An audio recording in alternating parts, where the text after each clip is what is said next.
months ago, Panama City Clerk Jan Smith revealed the city's reserve funds are dangerously low. That prompted News 13's Maggie McGuigan to produce a story comparing the amount of other Bay County cities that they're holding in their reserve accounts.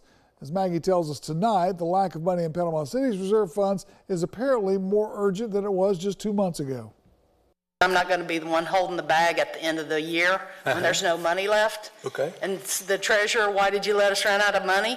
It's not going to be me. Panama City Treasurer Jan Smith once again warned city commissioners about controlling their spending habits on Tuesday night. A couple of months ago, Panama City had the lowest reserve fund in Bay County, allocating just 6.44% of their general fund towards reserves. The state recommends 17%. The issue was revealed right before the city decreased the controversial fire assessment tax. Smith recommended against that move. Since the start of the fiscal year, commissioners have boosted the reserves to 14.7%. But Smith told commissioners it won't last long. If we receive every penny that has been budgeted and we spend every penny that has been budgeted, we'll be effectively with no reserves at the end of the year.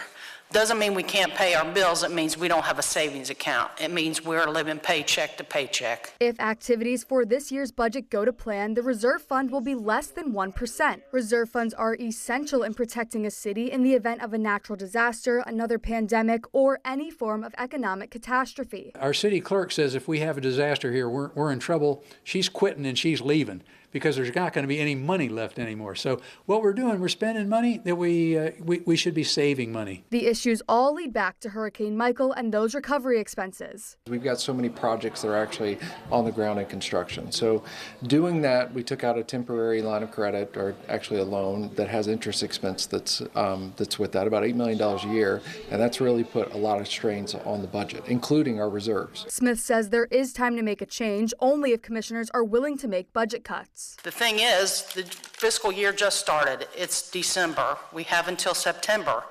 If somebody would do something, it could get fixed. In Bay County, Maggie McGuigan, News 13, Panhandle Strong. Commissioners acknowledge the need to make changes and say that they'll start looking for solutions. Taxes, including the fire assessment tax, cannot be readjusted until the start of the next fiscal year in October.